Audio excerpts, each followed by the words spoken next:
Telugu cinema ఇండస్ట్రీలో angry young మ్యాన్గా గుర్తింపును సంపాదించుకున్న నటుడు రాజశేఖర్ గతంలో ఆయన నుంచి వచ్చిన సినిమాలన్నీ సూపర్ సక్సెస్లను సాధించాయి. ఇక ఇప్పటి వరకు ఆయన చేసిన ప్రతి సినిమాలో ఏదో ఒక వైవిధ్యమైన కథాంశం అయితే ఉంటూ వచ్చింది. గత కొన్ని సంవత్సరాల నుంచి ఆయనకు హీరోగా మార్కెట్ పూర్తిగా పడిపోయింది. దాంతో ఏం చేయాలో తెలియక ప్రస్తుతం క్యారెక్టర్ ఆర్టిస్ట్గా మారిపోయాడు. దాంతో డిఫరెంట్ సినిమాల్లో ఆయనకు నటించే అవకాశాలు అయితే వస్తున్నాయి. ఇక రీసెంట్గా శర్వానంద్ హీరోగా చేసిన బైకర్ సినిమాలో ఫాదర్ పాత్రలో కనిపించాడు. మొత్తానికైతే ఈ సినిమాతో తనను తాను నటుడిగా ప్రూవ్ చేసుకున్నాడు. ఆయన ఇప్పుడు మరికొన్ని సబ్జెక్టులను సైతం సైన్ చేసినట్టుగా తెలుస్తోంది. చిరంజీవి బాబీ డైరెక్షన్లో చేస్తున్న సినిమాలో సైతం రాజశేఖర్ని ఒక విలన్ పాత్ర కోసం తీసుకోవాలనే ప్రయత్నం చేస్తున్నారట. కానీ రాజశేఖర్ ఒక విషయంలో క్లారిటీగా ఉంటేనే ఆయన సినిమా కోసం తీసుకుంటామని చెబుతున్నట్లుగా తెలుస్తోంది. అదేంటి అంటే రాజశేఖర్ చిరంజీవి చేతిలో దెబ్బలు తినాల్సి ఉంటుంది.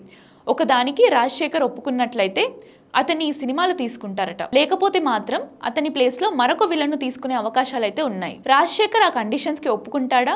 ఇలాంటి రాజశేఖర్ చిరంజీవితో ఎప్పటికప్పుడు మాటల యుద్ధం చేస్తూ వచ్చాడు.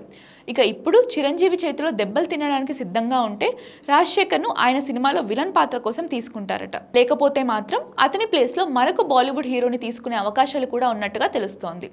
ఇక వీలైనంత తొందరగా బాబీ చిరంజీవి సినిమానే కాకుండా శరవేగంగా షూటింగ్ పూర్తి చేసుకుని రిలీజ్ కి సిద్ధం చేయాలనే ప్రయత్నం చేస్తున్నట్లుగా తెలుస్తోంది.